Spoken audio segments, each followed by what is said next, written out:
आप पढ़ाई के लिए कहीं बैठे हैं, आप व्यवसाय के लिए कहीं बैठे हैं, आप किसी और प्रकार की विचित्र प्रकार की साधना के लिए कहीं बैठे हैं और संघर्ष को देख करके भाग जाते हैं।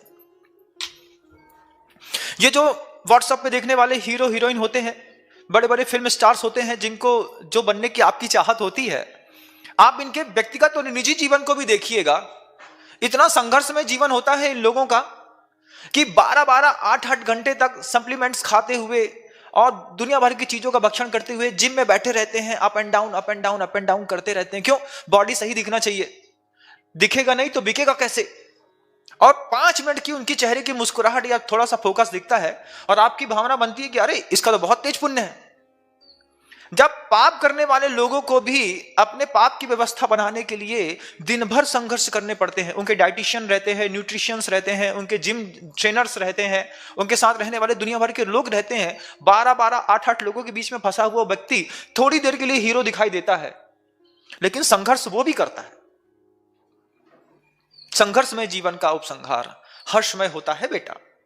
कितना, मान लो कोई एक्टिंग भी करते हैं तो ट्रेनिंग स्कूल होते हैं, इंस्टीट्यूट होते हैं, पूना में, बॉम्बे में, वहां पे जाकर के ट्रेनिंग लेनी पड़ती है, बार बार रिजेक्शन होता है, बार बार उसके पेपर्स होते हैं, फिर जाकर के वो फिल्मी कैरियर में सामने आकर के दिखाई देते हैं, जिसको आप आइडियल समझते हैं। ये बात अलग है कि वो जब सब चीज में एक्सपर्ट हो जाते हैं तो फिर वो आपको सिर्फ बिगाड़ने का काम करते हैं।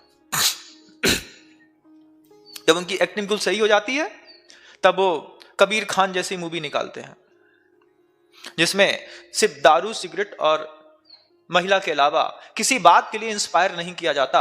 आप उनको देखते हैं और अपना घर बिगाड़ते हैं। ये तो गलत बात है। लेकिन यहां तो कृतिकार धरती माटी से कहती है, बेटा संघर्ष में जीवन का उपसंहार नियम रूप से हर्षमय होता है। इसमें वो जो कहानी मुझे याद आती है, आप लोगों ने हो सकता है पहले सुनी भी हो, कि एक किसान था और जब भी वो खेत में गेहूं बोता उसी समय बारिश आ जाती, उसी समय आंधियां चलने लगती, उसी समय कई बार सूखा पड़ जाता।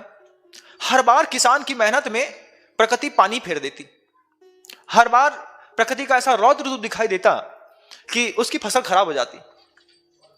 आज तो आप लोग भगवान से संवाद करने की बात नहीं कर पाते, लेकिन उस समय उस किसान की भगवान से बात होती थी, क्योंकि रूपक है, उदाहरण के माध्यम से बात समझाई जाती है।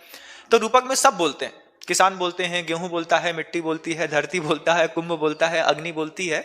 जब आप कुछ स्टोरी या नॉवेल पढ़ते हैं तो उसमें हर व्यक्ति को बोलने की क्षमता आ जाती है। तो वहां पर वो किसान भगवान के पास जाकर के कहता है, इतनी मेहनत करता हूं और आप सब बर्बाद कर देते हो।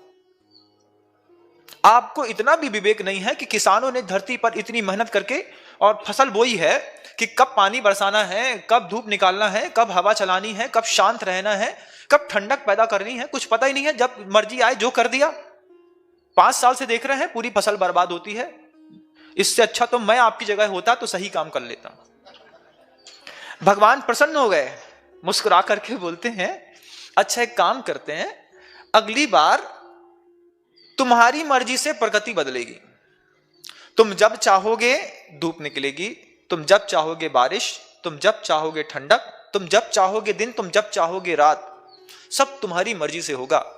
5 साल का कोटा जो तो हमने खराब किया है तुम पूरा कर लेना, अगली बार सब किस चीज तुम्हारे हाथ में। किसान बोलता है, पक्का पक्का, हाँ तो फिर ठीक है। अगला सीजन आया, भगवान ने कह दिया आज से सारी प्रकृति तुम्हारे हाथ में।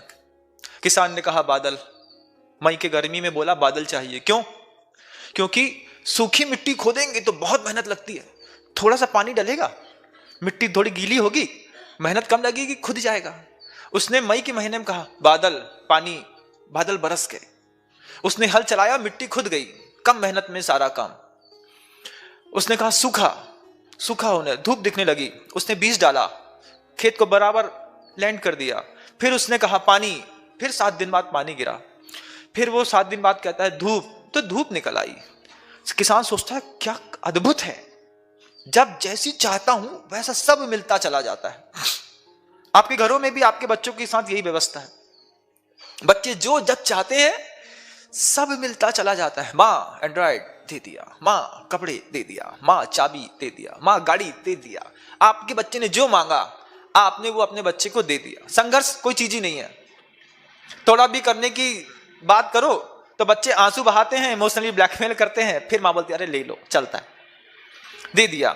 अब वो किसान ने जब धूप गर्मी बारिश ठंडक पानी रात दिन सब अपनी मर्जी का कराया और फसल ऐसी लहलहाने लगी, मीलों दूर तक बिल्कुल पीली पीली पकी पकी अच्छी बड़ी बड़ी फसल, और किसान देख करके खुश होता है और कहता है भगवान को बताऊंगा कि देखो व्यवस्था इसको कहते हैं, इस तरीके से सृष्टि पर विकास होता है, तुम प्रभु होकर के नहीं समझ पाए।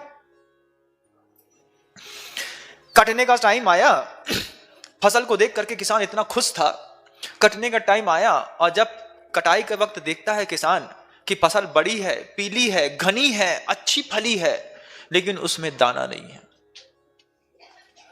फिर माथा पकड़ता है, फिर भगवान के पास जाकर के बोलता है ये क्या नौटंकी है, क्या नौटंकी है। भगवान बोलते क्या? बोले सब कुछ है, उसमें दाना नहीं है जिसके लिए फसल करी थी। तब प्रभु कहते हैं वो दाना अनुकूलता में पैदा नहीं होता, संघर्षों में पैदा होता है। फसल तो कभी भी किसी भी परिस्थितियों में खड़ी हो सकती है।